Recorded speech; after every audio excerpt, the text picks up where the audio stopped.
Did we lose Ardito? Ardito, I think. Yes.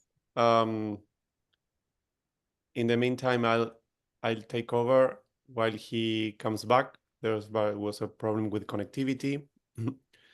So this session will be recorded. So exciting to see so many of you connecting from so many countries. Hello, good morning, good afternoon. We are about to start, so bear with us. You can turn on the cameras and say hi in the meantime. Hi. Hello, hello everyone. Hello. Where are you connecting from? From Kenya.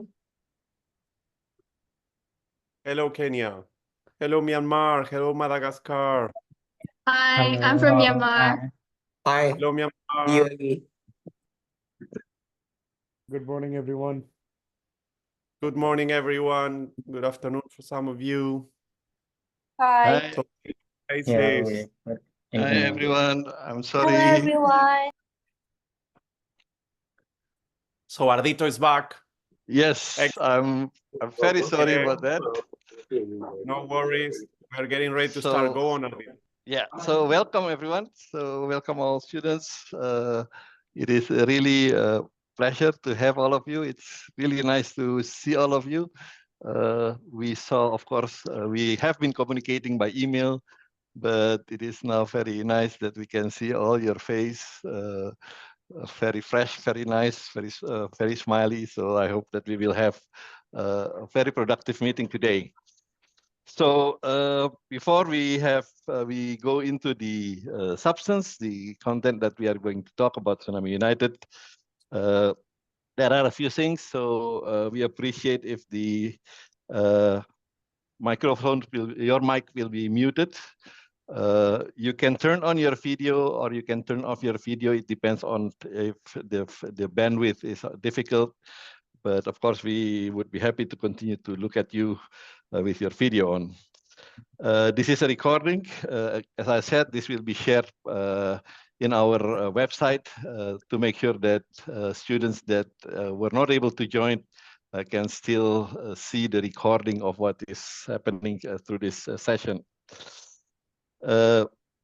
We will have a brief opening session because this is the first sessions that we have out of the series of sessions that we will be having. And my dear colleague Emiliano will share about our program later on. But before we start, of course, there are two United Nations important agencies engaged in this initiative of Tsunami United. We have the United Nations Office for Disaster Risk Reductions, also known as UNDRR. And of course, we also have the United Nations Educational, Scientific, Cultural Organization, known as UNESCO, and where I'm actually from. I forgot to mention, my name is Ardito Kodiat, and I'm working for the Indian Ocean Tsunami Information Center of UNESCO IOC. So without further ado, I would like to invite Regina Kanbenkova from the UNDRR to welcome all the students as well as to say a few messages for this Tsunami United initiative. Regina, I think the time and screen is now yours. Thank you, Ardito. Dear participants, on behalf of the United Nations Office for Disaster Risk Reduction, I would like to welcome you at this event and thank you for joining us today. Every child and every young person has the right to go to school and learn. And when that right is fully realized, education provides children and young people the prospect of a stable and promising future. However, as we know, disasters threaten these prospects, and the growth of disaster risk and impacts around the world poses significant implication for the well-being of children and youth. And the high level of vulnerability that the youth and children have cause a disproportionate share of the burden created by disasters. Approximately half of the people affected by disasters are children and youth. as we know. According to UNICEF, 1 billion children worldwide are at extremely high risk due to climate impacts, including climate-related disasters. In 2022, the number of children affected by flooding in Chad, Gambia, Pakistan, and Bangladesh was the highest in over 30 years. And beyond the risk of death and injury, children in the aftermath of disaster face many impacts, such as disruption in schooling, nutrition, healthcare, and even protection issues. To protect children from disasters, we are inviting countries to consider the vulnerabilities and needs when designing national and local disaster risk reduction strategy. But it is also equally important that the youth and children are empowered and provided the space to contribute to disaster risk reduction. As we call in our main disaster risk reduction framework, Sendai framework for DRR, empowering children, especially through education, can enable them to protect themselves and to become agents of change in the families and communities by sharing what was learned. Tsunamis are unfortunately too common of occurrence in the regions, and it is one of the most devastating hazards. We must never forget the lessons of past disasters, including the terrible 2004 Indian Ocean tsunami. We honor the memories of those lost by ensuring the next generation learns the lessons and strive to leave no one behind. I hope that other schools around the world will follow your example, especially as we seek this year to promote the need to empower the next generation for a resilient future as the main theme for the International Day for Disaster Risk Reduction and the World Tsunami Awareness Day. Each year in UNDRR, we have a dedicated theme for International Day for Disaster Risk Reduction, and this year we are very excited to work for youth and children. It will take place on 13th October. Today, we are really thrilled to have you joining the Tsunami United, the initiative that aims at enhancing tsunami preparedness and resilience of youth and children. Your participation is really crucial as we are striving to create the collective knowledge and support the creativity to safeguard the communities. Through workshops, through interactive sessions, you'll have the opportunity to contribute to tsunami preparedness. And additionally, we hope you can connect with the like-minded individuals around the world, fostering a network of support and shared learning. This initiative, it doesn't only address the immediate risks, but it also builds a long-term resilience through education and engagement. We hope it allows us to make an impact and be part of a movement that prioritizes safety and sustainability. So thanks again for your participation. We wish you a very successful event and a safe future. Thank you.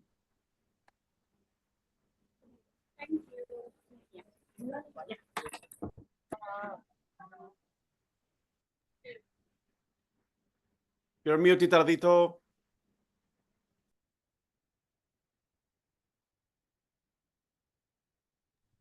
Sorry. Yes, thank you very much, Regina, for the insightful messages. And now allow me to invite our director, the director and representative of UNESCO office in Jakarta, Ibu Maki Katsuno Hayashikawa. Ibu, the time is yours. Thank you, Pak Ardito, and thank you, Regina, as well. And hello, everyone. Good afternoon, good morning, dear students. It's very good to see you all here. So many people united under the Tsunami United initiative.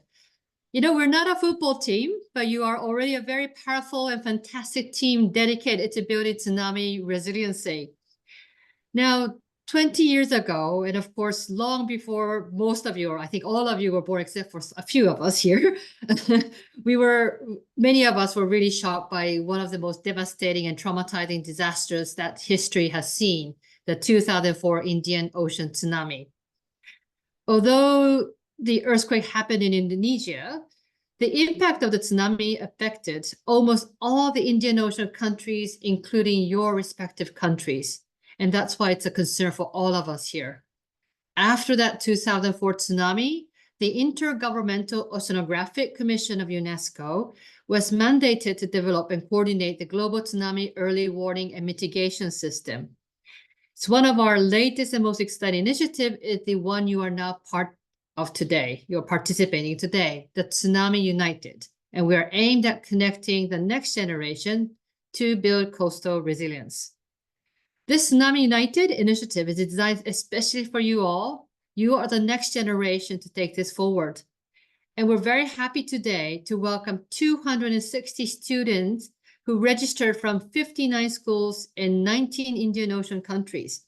And we will be having a conversation about how the 2004 Indian Ocean tsunami had impacted your country, your community, or even your family. Maybe you have family members who have remember those days in 2004.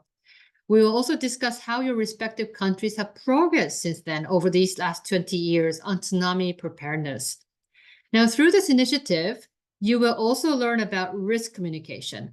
And we all have a role at risk communication as a communicator. Therefore, we would like to encourage and spark your inspiration, creativity, and innovation to tell a story through different mediums in campaigning tsunami awareness and preparedness. And there's a lot more. You will have an extraordinary opportunity to have a conversation this time with an astronaut in the International Space Station. How lucky we are, huh? Well, we cannot accommodate all of you 260 students. We do encourage you to develop creative and unique questions that you would like to ask these astronauts. Now, before we continue to move on, let me extend my heartfelt thanks to the team who have been working on this initiative, as well as the school principals and teachers who have supported this initiative and also encouraging you to participate. Most importantly, I thank you all the students, and I encourage you all to be participating actively and interactively in this session and the other remaining sessions to come. So please do enjoy this learning journey and have a wonderful session today. Thank you very much. Back to you, Pacardito. Thank you very much, Ibu Maki, for these very motivating and encouraging messages. And I think this is will sparks the interest of all the students. I think we now already have 103 participants joining us. So thank you very much for all to join us.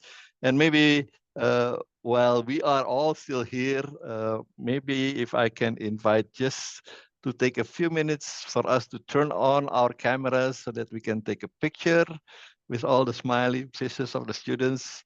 I see there is a group from Kenya, very nice. And so welcome. So I will ask also colleague to help in taking the pictures. I think we have five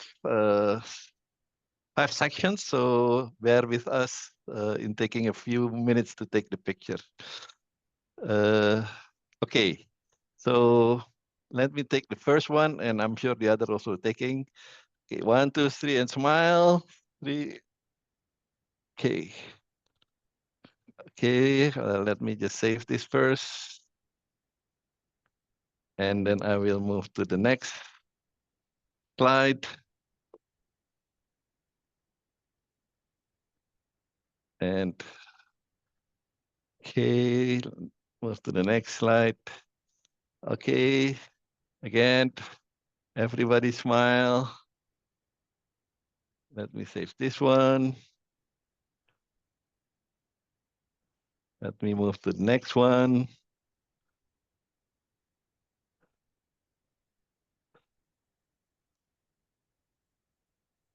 Okay, smile again.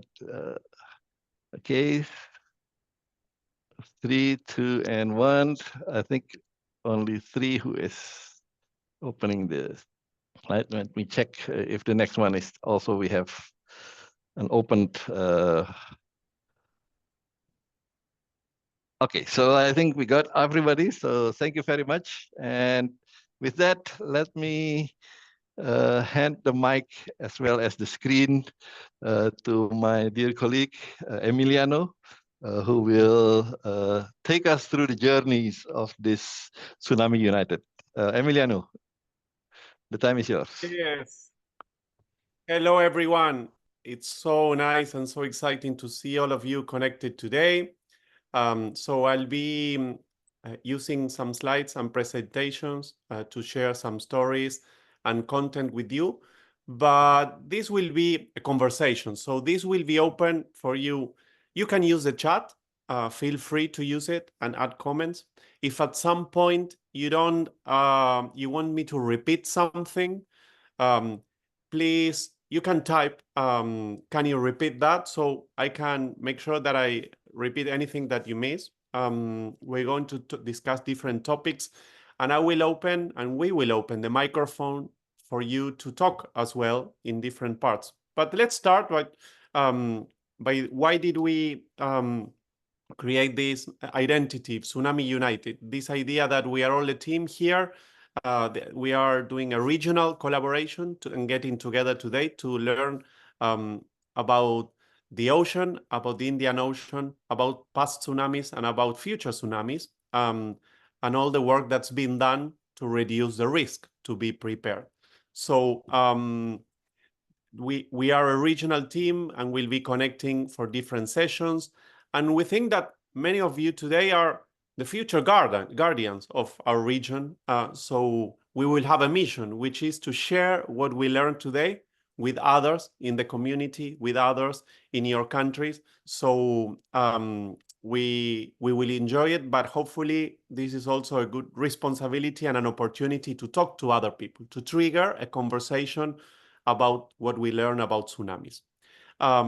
So today, and hopefully we'll be inspiring you to learn about disaster risk reduction, which is many of us work in the field and we learn so much from science, from communications, from public policy. So hopefully it's a way to inspire you when you choose your career path.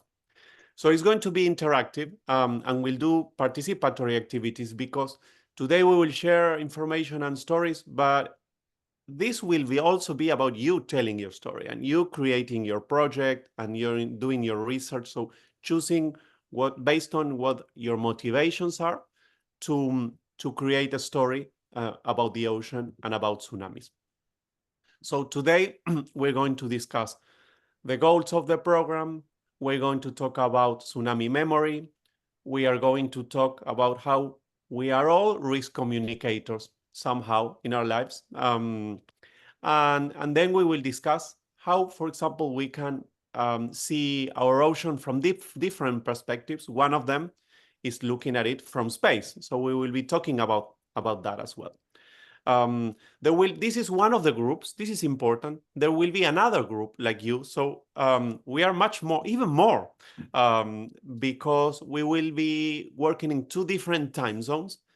So hopefully for the astronaut transmission, many of us will be together at the same time. But the region is so big that we are creating 2 time zones for you to connect during school times.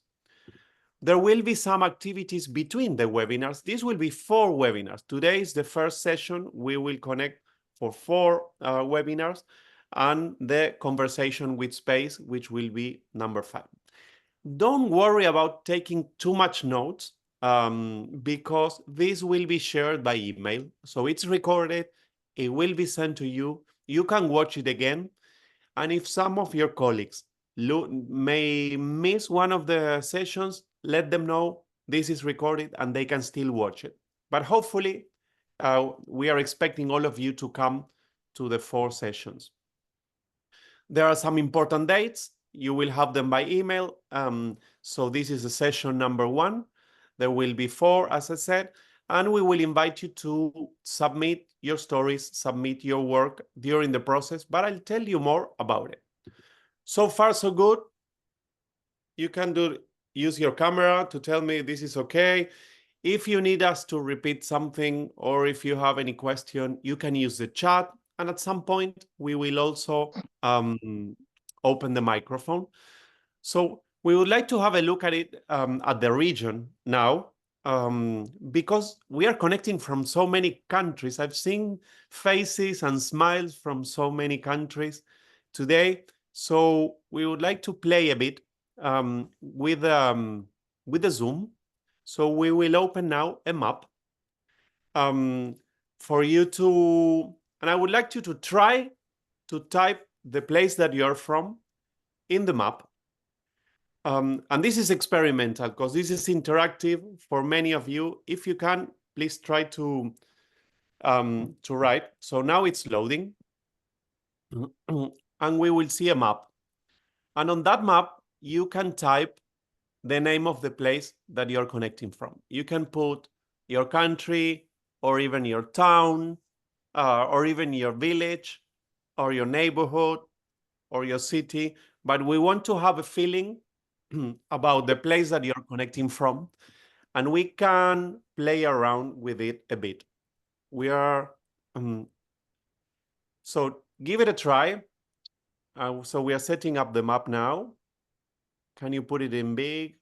And then, for example, you can put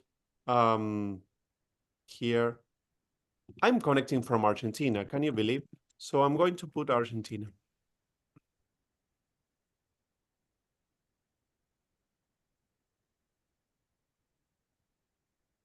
So give it a try and see if you can put your name. I put my name on the border because I know that Argentina is not in the map, right? But you can choose to put yours. So we see people from Timor-Leste. Hello, Timor. This is exciting.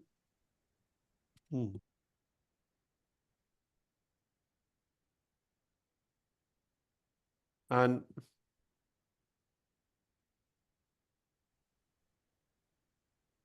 United Arab Emirates. That's so wonderful. Indonesia, I see Indonesia. This is so cool. Myanmar, Malaysia. Banda Aceh. Someone is drawing Banda Aceh. Hello, Aceh. Iran. This is cool. So maybe we can just leave them up as it is, even if we cannot make it bigger. Just like that, I think, Romy. United Arab Emirates, Penang, Malaysia, Mauritius.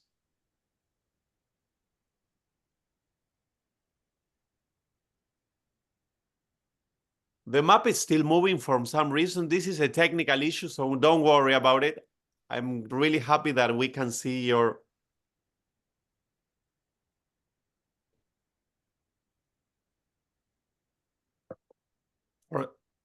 So I see Mauritius and see Kenya. Hello, Kenya. Hello. Maldives. Sorry that the map is moving. I think this is a glitch from Zoom. But this is the idea. Even if it feels a bit messy, the idea was to feel that we are together, sharing the same space. I see Indonesia as well. This is cool. Okay, great. So, and Thailand. Hello, Thailand. So now what we're going to do is we are going to stop with the place state. We're going to take a couple of minutes and do another exercise on this shared map. So I will ask you to stop typing places.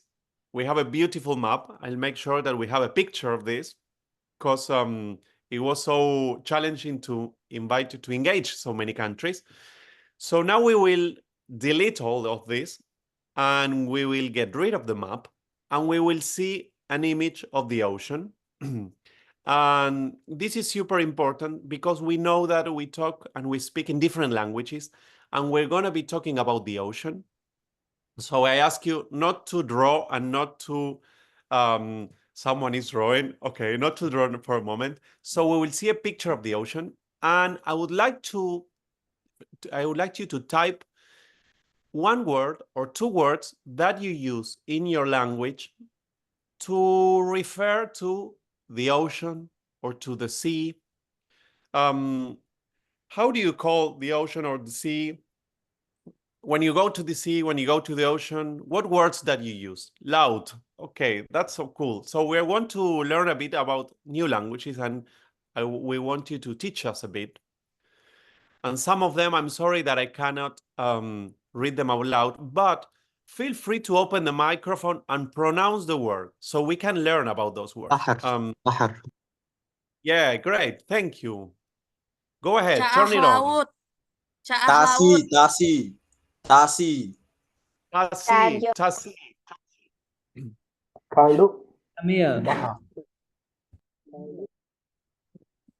This is wonderful. Give us more. Give us more. Feel free to open it up. Laut.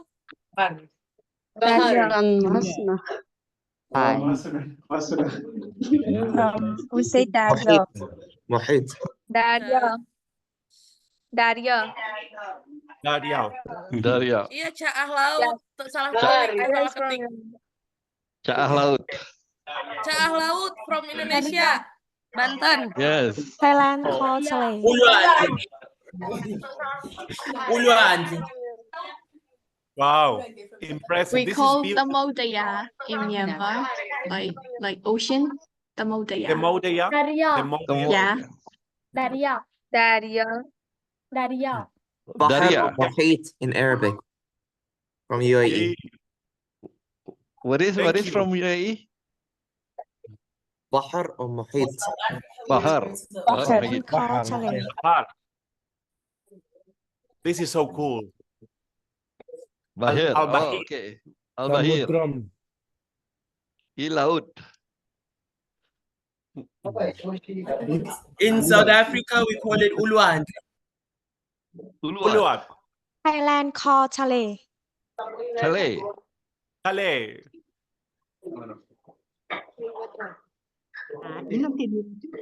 This is so cool. In Mauritius, we call it Lamea. Lamea. Lamea. Mauritius. Yeah. This is amazing. Just amazing. Thank you so much for sharing your words. And it's great to see that this In works Hindi, we so call that it Nadi. Nazi. Nadi. Nadi. Nadi. Hmm.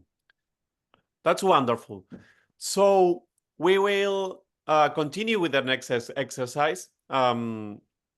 If you want, you can type those words in the chat window so we keep them. But in the meantime, I will share the screen and continue with the next exercise. This is wonderful. Thank you so much for sharing this. And it's so great to listen to your voices as well. So we will do more of these interactive activities with Zoom so that we can share this space, which is an opportunity to, let me just, for some reason, I cannot share the screen. Give me just a second. Okay, let me just try again and let me know. Okay. Oh, there we go. Excellent. Yeah. Great. So again, thank you. And thank you for your words. We were imagining that we would receive some of them, but not so many. So great. And this is, we want to learn more from you and to learn more from each other. So we will play more games like this one. And now I would like to ask you, what does the sea and the ocean mean to you? And you can open your microphone. Try to be very short. What do you associate it with? Do you associate it with anything? Peace. Yes, go ahead. Source of Hopefully food. short answer. Yeah. Well, the sea and the ocean for me means that the way that the marine life is living in, and basically what the mysteries we got based on our oceans, because we haven't discovered yet most of the oceans in the world. Thank you.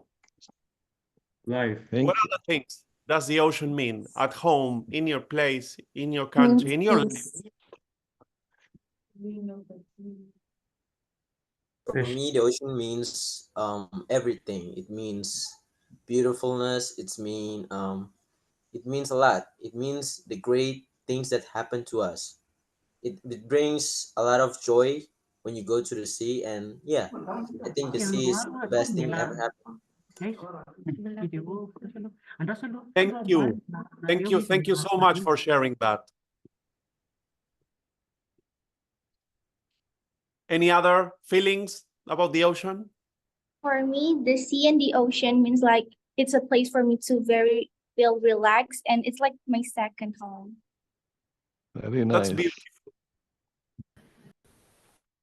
In India, especially along the coastal regions, ocean is a mean of survival for us. Wow. I think the sea is a wide body of water. It provides many benefits to human. Wow, Wow. beautiful. I want to add something. Everyone say about sea is something beautiful, but I want to add that in my family, family, because we are in Aceh, we are affected by this tsunami. So my father's actually lost his wife. Then yeah, my family also lost very many members. So it's it's a really deep. It's bring peace Yeah, also in Aceh because in that time we have a conflict in Indonesia and people think the tsunami is sign to them to be peace. Okay, thank you. we thank you so much Thank you. for sharing that. And we are very sensitive and respectful of what your family has been through and what communities in different countries have been through after this tsunami and in other tsunamis. So I think that all of us need to be very respectful of that experiences that hopefully have learnings. We are here to learn from that and to listen to those stories as well. They are super important. And when we talk about the ocean, this is like maybe the most challenging part, is that we associate it with so many beautiful and wonderful and deep things and experiences. And it's also sometimes the source of risks and impacts and sometimes distraction and disruption for our lives. So thank you for sharing that. And we know that other families and other some users, some of us connected today may have these experiences in their own community. So feel free to share them, and we'll be respectful to listen to all the voices and again to learn. This is another part of learning about the ocean, about the risks that it comes. So thank you so much for pointing it out. Any other feelings, associations? Thank you. For me, also, the scene shows how great God is to make anything out of something. Beautiful. Thank Beautiful. you. Yes. I would like to add something more about the sea, just before we move on. Actually, more sea and the oceans are probably more in depth, because if you look at the sea or if you look at the ocean, you probably be more in depth and ask for a lot of questions, like how does this a lot of amount of space pretty deep, and are there maybe some kind of creatures living there up of this day, but we don't know about them. Maybe they're hidden somewhere, or maybe they're dead. You really don't know what's going on down there. So depth, I believe, is the key. Yes. So many You know, mysteries. Right? Yes. Go ahead. yeah, Next one. to me, yeah, to me, it's a place for making up my mind, especially the times that I don't know, upset or I feel blue. Because, I don't know, but it gives me a lot of space and I can think about everything that is in my mind and, yeah, make a best decision. That's also beautiful. Thank you so much. Hello, We good share. Thailand. Yes, go ahead. The Yes, sea Thailand. is wonderful research for my country. Thank you. Yes, indeed. Yeah, thank you. For me, Hello, I Isabel. believe like the ocean is like, the sea and the ocean is like the building blocks of our country's economy, because like fishermen would say like seas would be their life and we rely on them. So like, it's really important. Yeah, it's really vital. Yeah. Saying from Wonderful. Myanmar. Very inspiring. Thank you. Thank you also for those who are typing messages in the chat, which is another way to express here and to participate. Hopefully, if you want to talk, that's great. But also, Doris is saying, from us, the sea means peace. Thank you, Doris. From the Maldives, the sea feels like the second home. That's wonderful. From Madagascar, The sea is a way for people to live and to help them with their resources, and it's a calming place. From Madagascar, the sea means life, joy, and peace. And I'm reading the chat window. For us, it's part of our culture, and it's seen as beauty in our country. It also attracts tourists. We'll talk about tourists. Thank you, the team in Mauritius, students in Mauritius, for sharing that.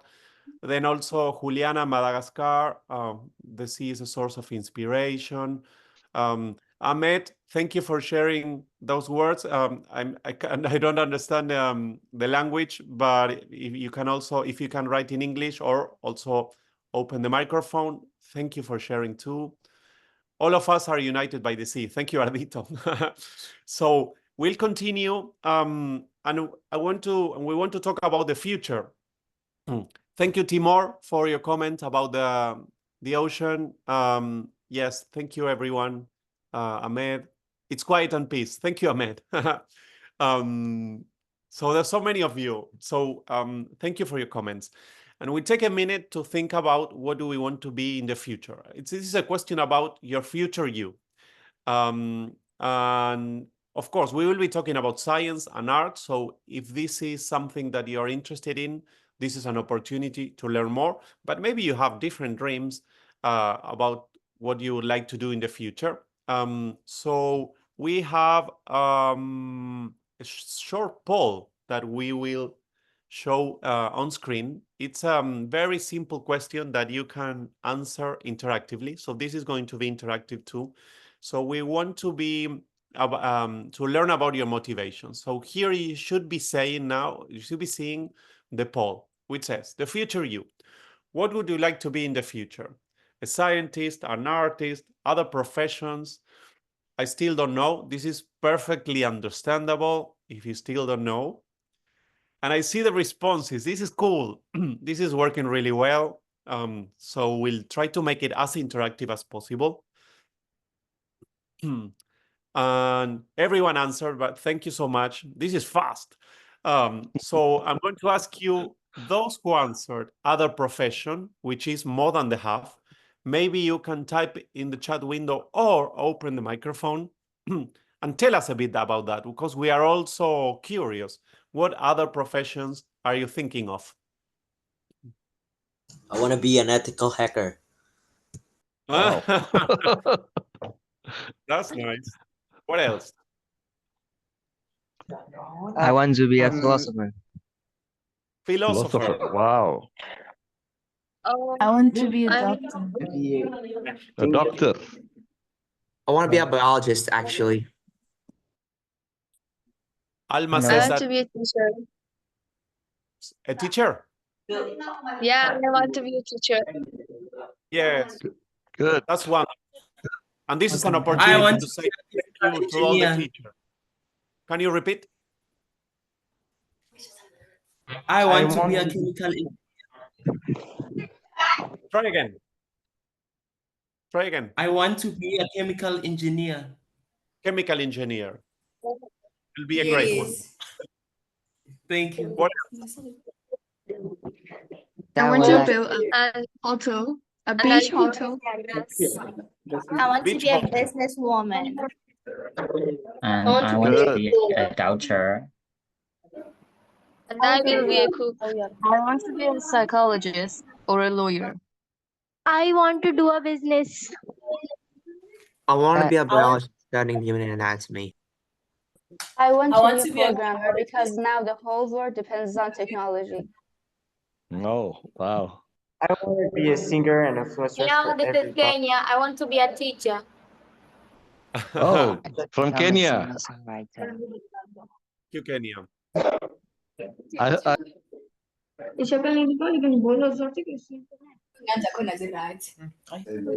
Excellent. to be a prosecutor. Thank you. So I want to we are be a about to. Yeah, go ahead. I am from Iran. I'm from I'm from Thailand. Iran, but I can't. I want to be a guidance teacher. a teacher. I'm from Sultana. biologist. I'm from Iran. I want to be a teacher and cook. That's I want to be an explorer. Hmm. Excellent. Thank you so I much to want all to of become a teacher to teach my students mitigation. Wow. That's cool. So this is an opportunity for me to say two important things. First one, thank you to all the teachers who made this possible. Thank you to all the teachers who are connected. Thank you to all the teachers who got engaged and registered their students. This is super, super important. It's great that many of you want to be teachers, and we wanted to hear about your motivations because you'll be telling a story or doing research about these topics during this experience. And this is open for you to connect it with your career path or with your interest. So it will be flexible. Let's say you want to be a psychologist. I heard that someone wants to be a psychologist. You can get deeper into the psychology part of tsunami risk. Or someone said technology. Great. Maybe you want to research early warning systems for tsunamis. And of course, many of you doing that want to be teachers, we can get deeper and work on the educational part of what we will be discussing and learning from. So this is open for you to connect these learnings with your career path, with your motivation, and with what you want to do in the future. So let's move on. And thank you so much for sharing so many interesting things and your perspectives and your dreams, basically, which is so important. And I'm going to close the poll now. And we're going to be talking about the commemoration of the 2004 tsunami. We know that you were not born that time, but this is so important because we think this is about memory, about keeping that memory alive. Our friend and student from Bandache shared a few minutes ago the story of how this had a big impact on the family, on their family and community. So this is about learning from each other, because what happened in the past could happen in the future, and there are so many things that we can do together to reduce risk and to learn and to teach others and to be more prepared. So about the word tsunami, this is something that we thought that we would mention. From which language do you think the word comes? It's Are you Japanese. Japanese. think Japanese. It came from Japanese. Japan. It's Japanese. Japanese. Yes, we have this poll, but I guess that everyone already knows that it's Japanese. But believe it or not, in 2004, this word was not very famous, was not that popular. So many of us learned the word after this tsunami in 2004, globally. And maybe, and I know there are different words locally to talk about tsunamis. Which words do you use? Do you use other words to refer to tsunamis? Maybe you can type on the chat window. Do you have other words to say tsunami in your language?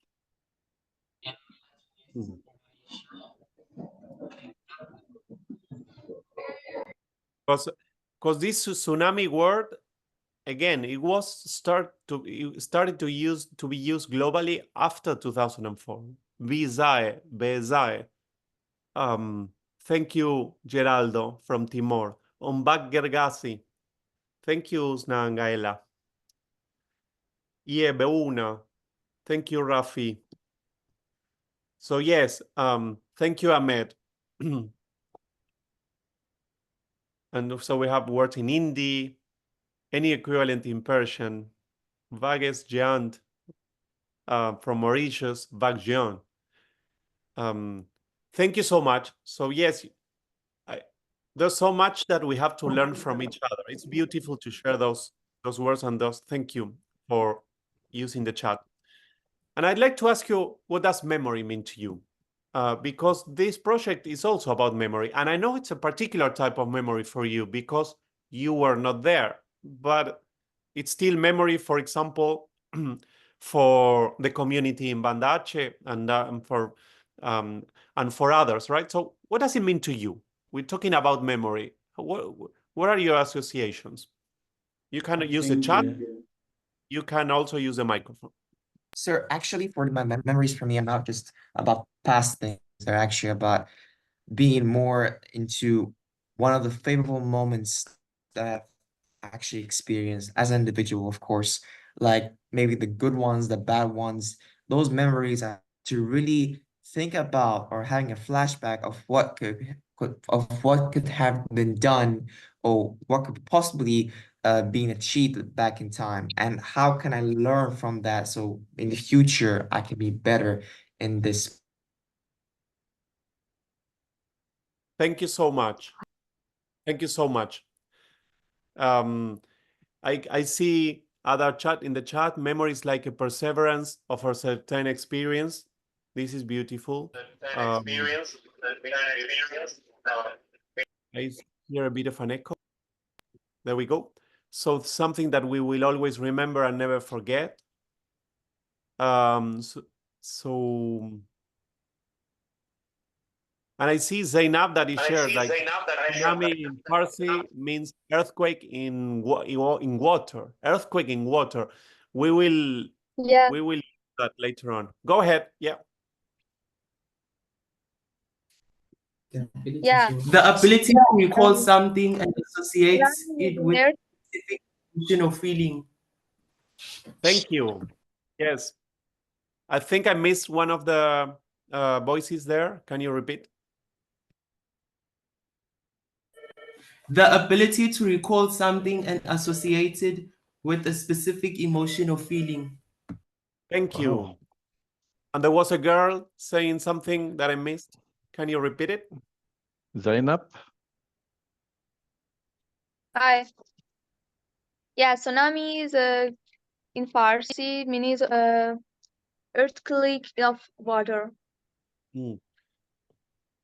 That's wonderful. We will certainly use that. Earthquake in water when we talk about the sources. Or like a warning about how crucial it is to achieve sustainable development. What type of memory do we mean, Aima? It's a general question. Memory means so many things, and this project is about memory. So we were curious about what your thoughts are, and you're bringing these perspectives. Yeah.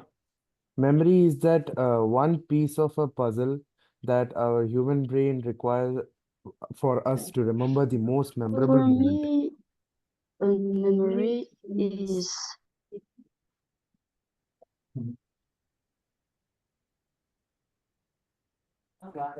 For me, memory is something that comes from an event that is unforgettable. Especially in Banda Aceh, where when the tsunami happened, we even made a museum of tsunami to preserve the memories and what happened on that day in 2004. Thank I you so also much. want to add, for me, memory is like something that happens in the past that stays in our mind, whether it's a bad memory or a good memory. If it's a bad memory, then we need to, get a lesson from it. Where when it's a good memory, then yeah, it's something that is nice to remember of. Beautiful. Thank you. For me, a memory for me, memory is something that we have lived in the past and that we remember suddenly. Excellent. Next. Very nice. For me, a memory is like a way to harsh into harsh reality, and the bad ones are a way to take lessons for and not redo them again in the future. Thank you so much. Yes, I'm from Thailand. For me, I learning about tsunami from my teacher and parents who have moment during their time.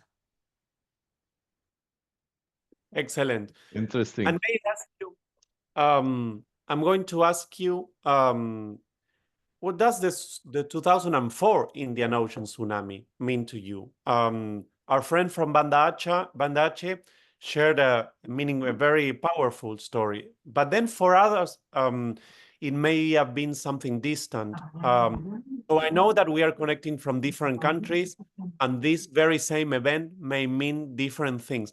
So what does that event mean to you? Something that happened when you were not born. You were not born yet. So a tragedy, says Dita. Thank you, Dita. So actually, the 2014 Ocean Tsunami mean to me is I'm born 2007, so probably I wasn't there yet. It doesn't even exist. So for me, when I actually read about that tragedy that happened in Indonesia, it is something really bad. It really had really negative effects on the country itself. Imagine like economical impacts and educational impacts, transportational impacts. All of these were very negative. People back then had to just sail boats maybe in the water so they can come back to their homes. Most of their homes are being demolished, vanished, doesn't even exist. Most children have been dead, and most we call pets and other wild animals have been also being affected by it. Most of them are dead. Even young adults are also there. Were really impacted by that because there were huge amounts of unemployment back then in order to rescue back the country and just bring everything back its norms. Thank you so much. Yeah.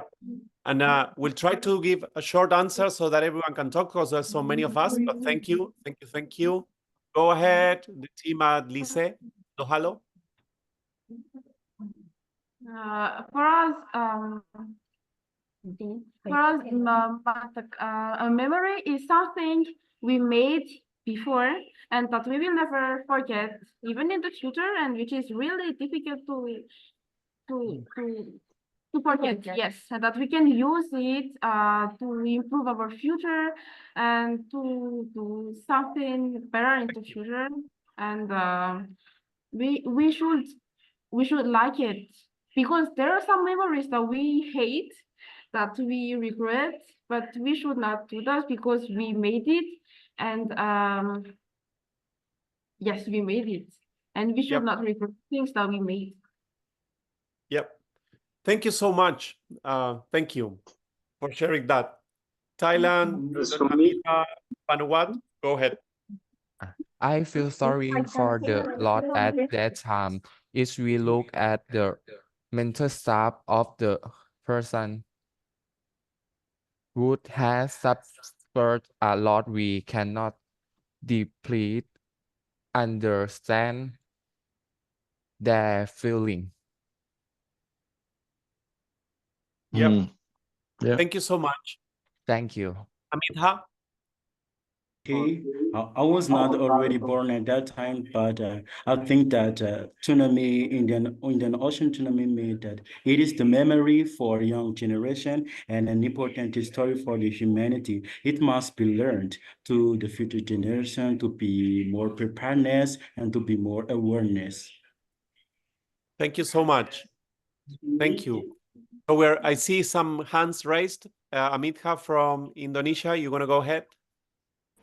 At that time, I wasn't even born yet. My mom wasn't even pregnant with me. In 2014, I was 6 years old, and the tsunami has passed 10 years ago, but many people were still talking about. So I could tell and think that the tsunami had a very big effect on the life of many people at the time. I'm curious about what happened that year. Then I asked my father, uh, and he answered that the tsunami in 2004 in Aceh was felt in our area. Even though it was a distance from Aceh to the area so far. Thank you. Thank you so much. Thank you. Maria from Myanmar? Yes. Like I consider it as a like disaster that we don't want to imagine, even though it's a natural disaster and like killing millions of peoples and impacting the country's economy and people properties and making people traumatized by, people lost their family members it's like, like people got trauma from like losing their, important persons. Yeah, people, their lovers, beloved ones. Yeah. Thank you so much for sharing that. Nabila? For me, what does the 2004 Indian Ocean tsunami means is that it is a big destruction. It caused a lot of schools were closed, mostly everything were destroyed, and it is something that I hope never ever happen again. Thank you. Dita? Or is it? For me, that it is the most devastating and unforgettable event that had happened because many of my friends and family died from that incident. That is such a devastating natural disaster. Thank you so much for sharing that. Geraldo from Timor? For me, it means a lot. For me, first of all, it means that the tsunami creates a kind of a tragedy that for Asian countries are very badly. I mean, the very badly impacted country is probably Indonesia, Aceh. It doesn't just destroy infrastructures, but it destroys human lives that not worth about hundreds, but For us, Yep. Thank you for sharing that. And may I ask you if you had the chance to discuss with your people and in the classroom, how was your country affected by this event? We heard some of you, especially the people in Banda Aceh, because there the communities suffered the biggest impact. Maybe we can share other perspectives of how your country. What did you learn in the conversation in the classroom about how your country was affected? And I'll ask you to have very short answers because there's so many of us. We're trying to make it participatory, but at the same time, we have only half an hour more, and we want to share some more information and things with you. So let's do like 5 short answers to this. We know it's super important, but there's so many of us, and we don't have time for everyone. So let's go for it. I would like to answer. United Arab Emirates was not much affected by the 2004 tsunami, but then the country had helped other countries that were severely affected. We had sent aids to India, Indonesia, Sri Lanka, and yeah, that's what United Arab Emirates contribution was. Thank you. The United Arab Emirates just made the funding for early warning system, but actually technical enterprise. So the UAE can offer technical enterprise in fields of information technology, telecommunications to enhance the efficiency and reliability of early warning systems as well. Thank you. Thank you. Thank you for that. Any other perspectives of how your country was affected? Adding on, only United States, all they did was help and they weren't affected, thankfully, but they sent warnings to all citizens that they should be protected, but we didn't get affected. Thank you. I also read in the chat window from Kenya that there was one person who died. So it was distant, but we'll see the distances. So it's amazing to see the impact when over those long distances, right? Any other perspective of how your country was affected? One person was killed from Kenya and it caused a lot of destruction. Thank you so much. So I'll continue with some of these images that we had to share. Like this is some images from Banda Aceh in Indonesia that show how resistant some of the structures were. This is an emblematic picture of like the refugee camp right after the event. That mosque had some really good structure that survived.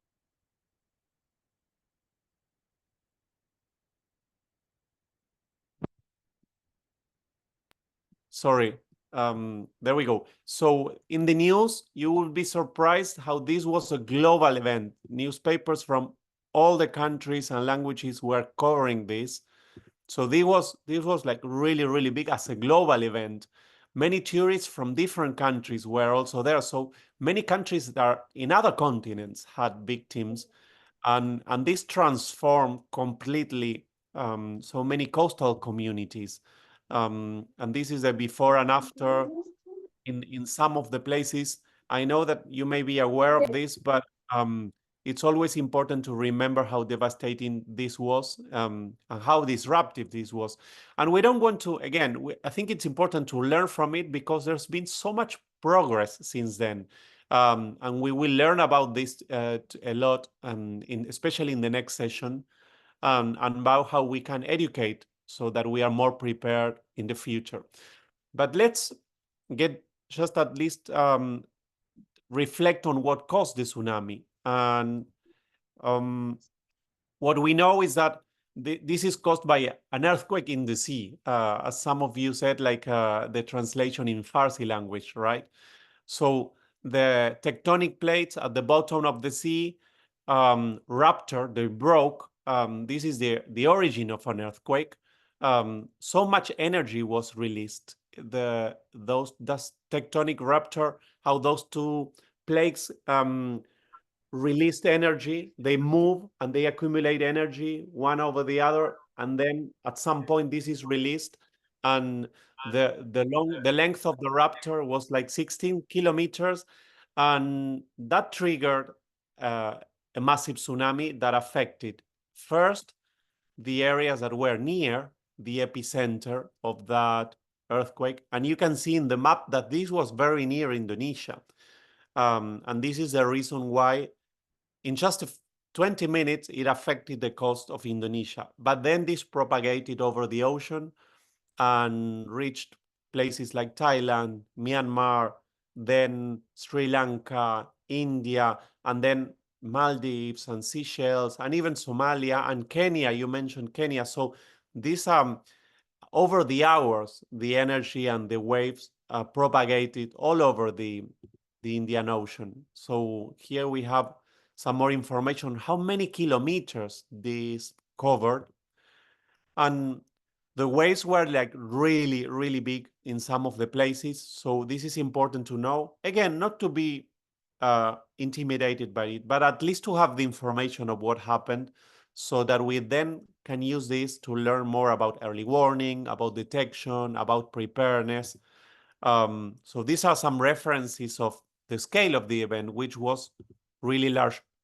The earthquake itself in the bottom of the ocean was one of the biggest earthquakes ever recorded. So this was also an important thing. And in terms of affected countries, have a look at the blue colors. These are countries that had nationals that died in that event. So this is not only affected the countries in red color initially, and then other countries in the region, but people from so many nationalities that were there, for example, as tourists or living in those countries. We also would like to ask you, there's a film. Did you see that film? We will share a poll now. Yes, I watched it. Yes, Yes, yes. you did. So We we saw want it. to ask you about this film and to see how many of you watched it, so you can answer the poll.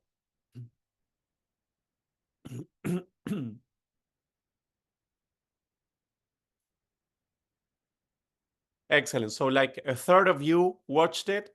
We will share a link in the presentation. The film is on YouTube. So if you want to watch it at home this week, or if you want to watch it in the classroom with your friends and colleagues, you can do so. Because normally disaster films are not very scientifically accurate.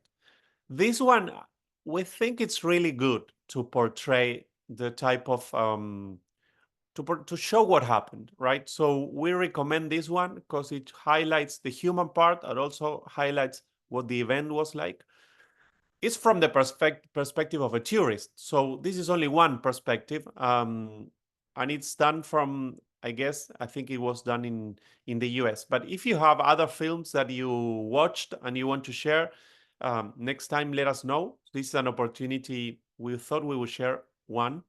So 70%, 69% did not watch it. So if you want to watch it, we'll send the link. This is a really powerful film to have a feeling about the event. And now we'll talk a bit about communications. So we'll talk about tsunami risk. And these are the results, great, from the poll.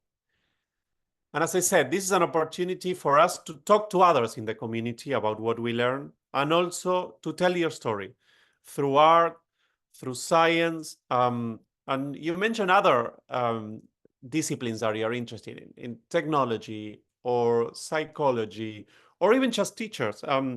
Just educating others, like the teachers here, our future teachers, have such an important mission to teach others in the future about the ocean, about tsunamis, about preparedness. So let's get deeper into that. And we want to show an example of a story that some of us connected today worked on, because this is a good example of a project that we did with UNESCO and with UNDRR.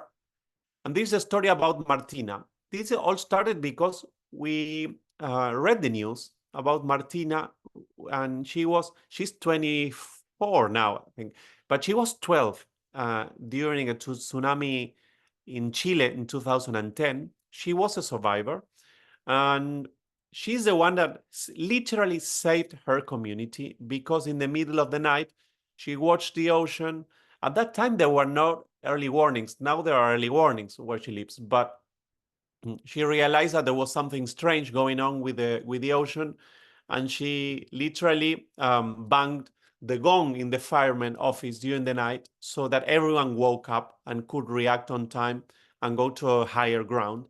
So that was a story that went around the world, and I want to show it as an example of a unique story that trigger other projects, educational projects, because during the pandemic, we connected with Martina, and this is Martina 12 years after, and we did a podcast for her to discuss and for her to tell us her experience and to discuss learnings.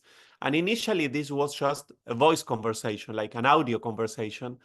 And during the pandemic, we did animation with a big team supported by UNESCO, supported by UNDRR, to tell the story using Martina's voice, doing a short 5-minute animated film, which is used all over the world to teach about tsunamis.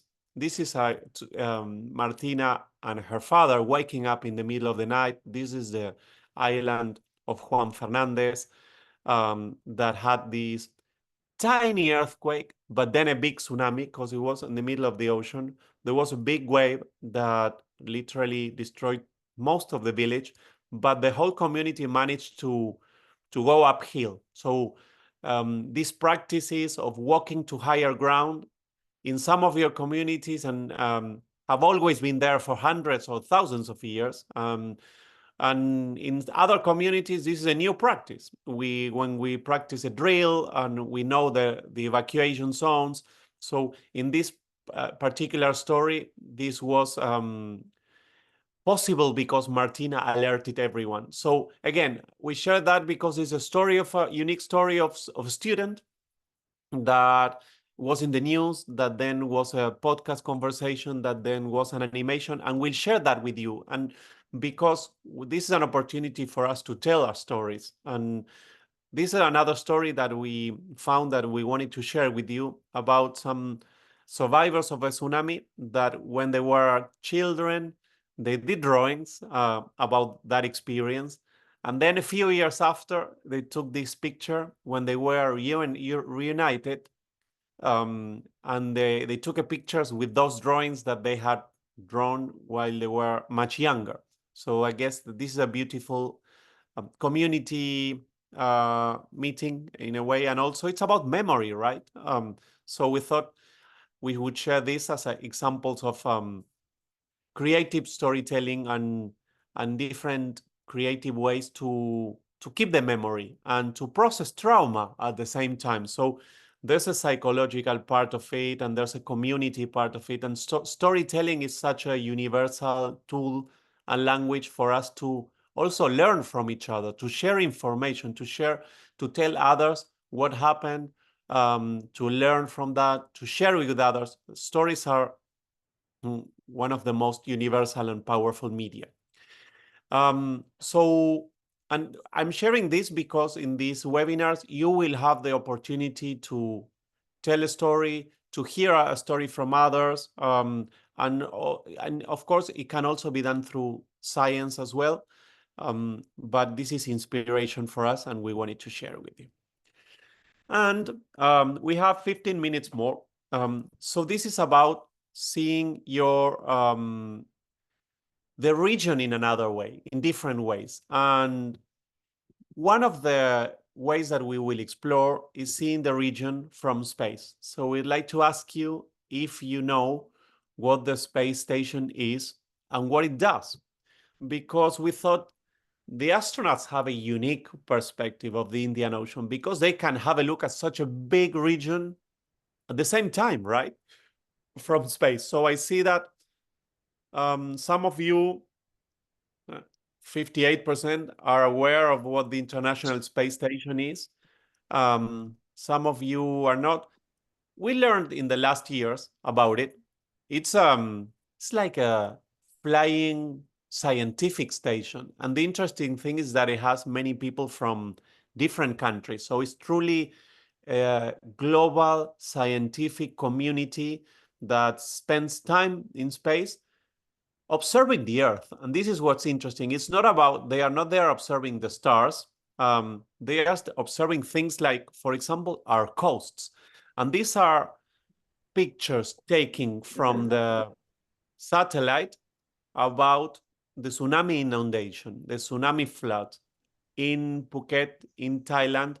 So this is a unique perspective to take pictures and to analyze changes. So this is why we thought talking to the International Space Station could be an opportunity to learn about how science studies this event and this impact in this case. See how these are pictures from satellite about the effect of a tsunami on the coast. And I'll share others. Look at this one.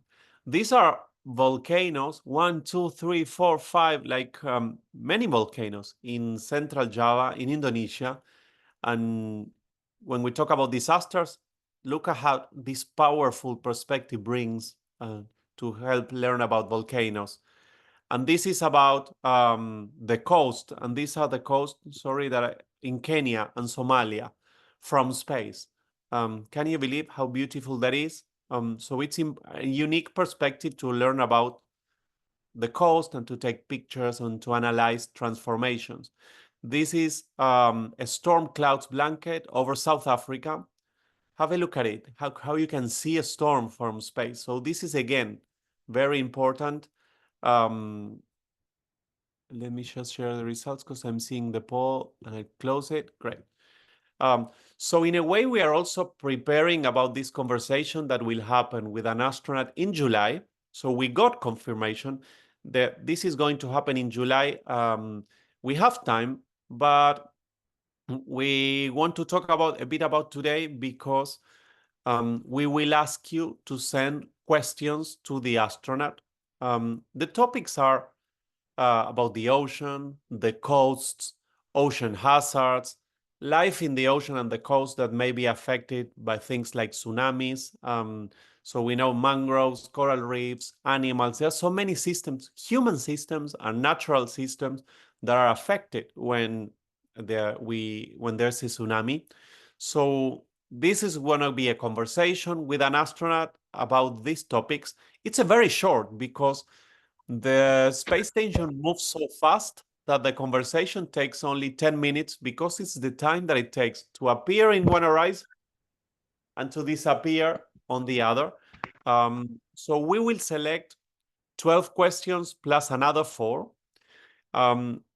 We will only have time to ask directly 16 of them, but this is open for everyone. So you can even invite your colleagues, invite your fellow students, other people in the school, your families, because this is going to be a YouTube live event. It's only audio because it's only an audio conversation, but everyone will be able to participate. But naturally, we will have to select some very relevant questions about these topics, and we will do so next in the next webinar. But we wanted for you to get in the mood, and we will be, as I said, connecting again next week. You will be sent the exact time, but it will be similar to this one. So we have more activities to do with you next week. There will be group one. It's Tuesday, June the 11th. And we ask you to watch the short animation. We will send it to you by email. It's the Tsunami Girl, the story of Martina, so that you can watch it and then tell us your feelings and your impressions. And we will also send you a short survey and some materials or resources to learn more about this topic, to share this with others, and to also think about the story that you want to tell. As I said, you will be able to tell your story in different ways, and we'll talk about it next time. It can be a poem if you're into poetry. It can be a scientific essay if you want to learn about technology. It can be a video if you want to talk to a survivor or to someone who's been through the tsunami. It can be audio and a podcast if you want to record something about an audio story or an interview. It can be a picture if you are into photography. So it will be really open, but it will be, we want to hear from you. Today, I have the feeling that you have so much knowledge and so many stories to tell. And of course, we are learning together about these topics, but we want to make sure that this is that you are the protagonists, that you are the leaders, that you find your voice to share this story, which has one main goal, is to make other people talk about tsunamis this important year and to learn about tsunamis. So, do we have questions? We have a few more minutes. I know there's lots of new things. Go ahead. Go for it. I actually have a question relating to addressing a couple of resolutions to the tsunami and what really happened in 2004. One of my questions is really like, so what are the social, economic, and environmental impacts of tsunamis on coastal countries like Indonesia, Malaysia, Somalia, etc.? And how do these countries' varying levels of preparedness and response strategies influence their resilience and recovery? I wonder. The answer is, so we could take like a whole hour to read about it. The impacts are, of course, human, physical, natural, and of course, economics, because our economic life depends on the ocean, particularly for these countries in the Indian Ocean. The answer is different for every single country. So I guess that this is an opportunity for you to go to Wikipedia or to go to ChatGPT and spend some time learning about it, especially if that's your motivation. And that topic could be the topic of your work and your story in this process. So thank you for raising that. Madagascar team, go ahead. You raise your hand. Feel free to ask a question. We have 8 more minutes, so try to be short, and we'll try to answer all the questions.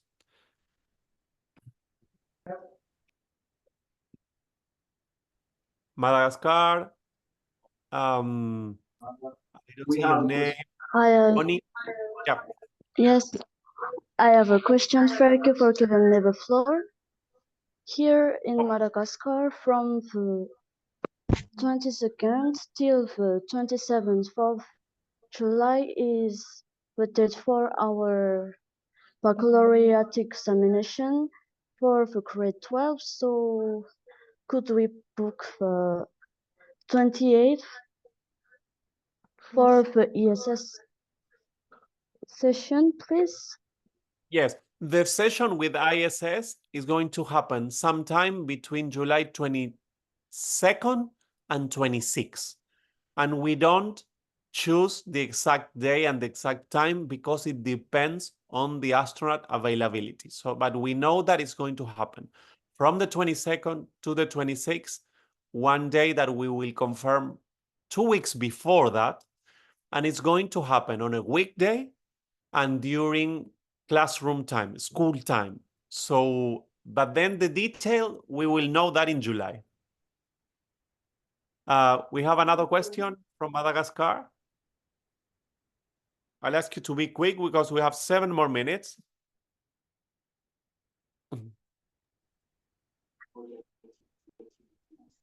Geraldo, Timor.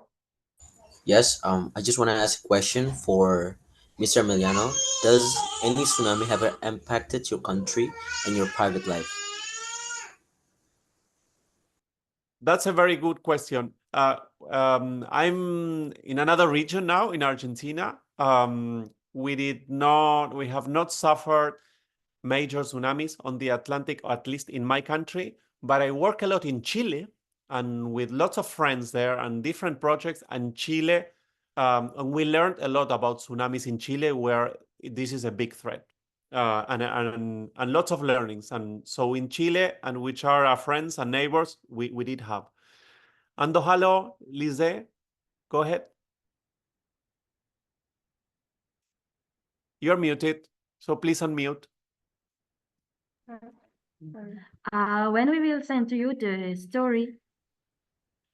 You have time, don't worry. You can start thinking about it, but in a way, we want to teach you what we know as inspiration, and this will happen next session and the third one. So you have time. Just start thinking about your motivation, about what really is connected to your passion, to your interest, to your curiosity. Just start thinking about what is there interesting that you want to learn more from. But don't worry yet about the process. So we'll have time for that. Nabila? So my question, is it my turn? Yes, Nabila, go for it. My question is that is the technology that we have now is fully advanced to help us to prevent from the worst impact from the tsunami? Thank you. There's been lots of progress, and there are very sophisticated systems in terms of sensors and alerting, and alerting communities. And there are cell phones and connectivity now that was not there 20 years ago. And that could be a topic for research as well. There are so many more things to learn about it. That interesting topic for your work. You can do something about that topic too. Because the answer, again, it depends on different countries, different places. So, yeah. Aima from Pakistan.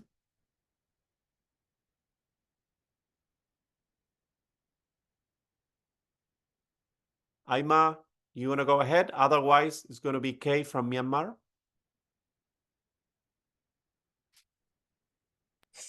Yeah, like I think I have to. Like it's not really concerned with the tsunami, but I like to know that the program, about this program. And like I heard like in like November, we have like how to say in-person meeting or just webinar? I really want to know. It will be so wonderful to have an in-person meeting with all of you. It will be so great. But unfortunately, there are so many countries and so many regions, so it's going to be virtual. But hopefully we'll meet one day. Raisia and Alif.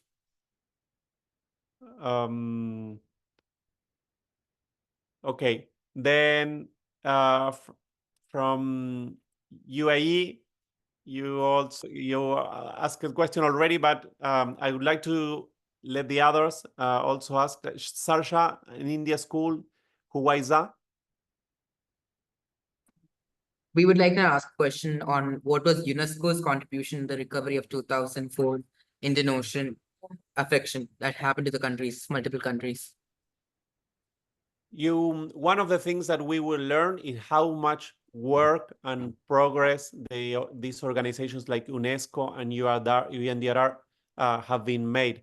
And we will get deeper into that next session. But some of the organizations were created after this event. So the reducing risk is a concept that grew a lot after that, and there's so much public policy and tsunami preparedness programs, the Tsunami Ready program. There are different programs, different educational initiatives. There's a lot of work behind, and one of the things that we will be doing in this process is learning from that. So next session, there will be a lot to discuss about that. Thank you for sharing.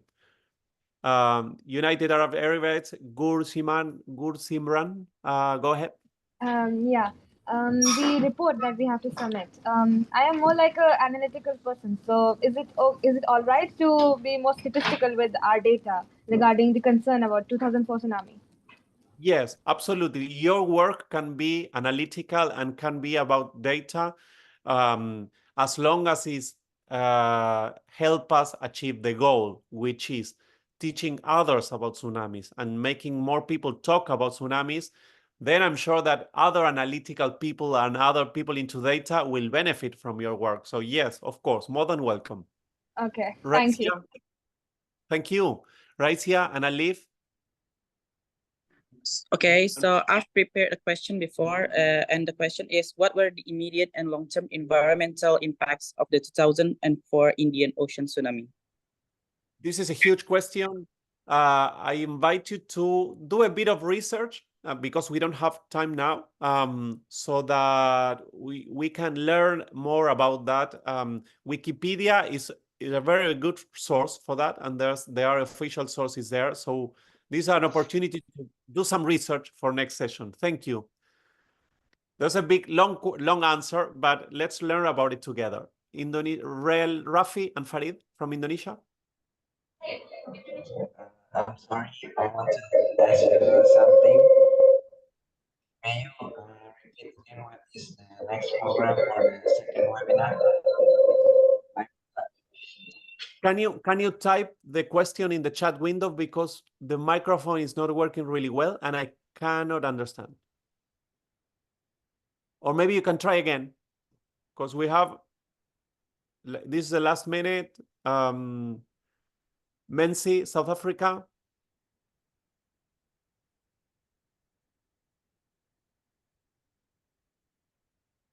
Mensi. So let me see if we have, let me just see the chat window to see if I'm sure I'm missing some of these. Yes, let's go to the next steps again. So for next time, next week, there's another session. This was lots of fun. Thank you so much for being here. Thank you for sharing so many interesting things and words and stories. We learned a lot, and this is about learning from each other. You will be sent materials by email.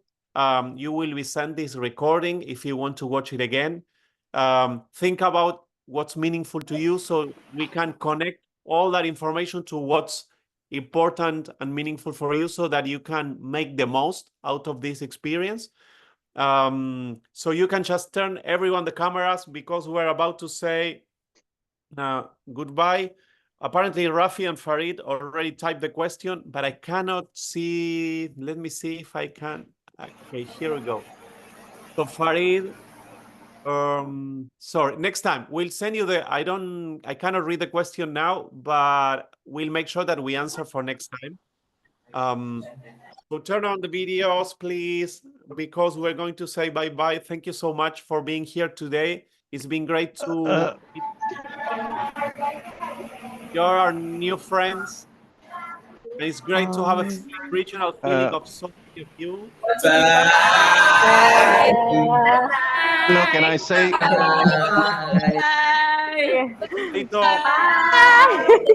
Hey, everyone. Yes. Bye. Thank you for inviting us to such a wonderful session. Bye-bye.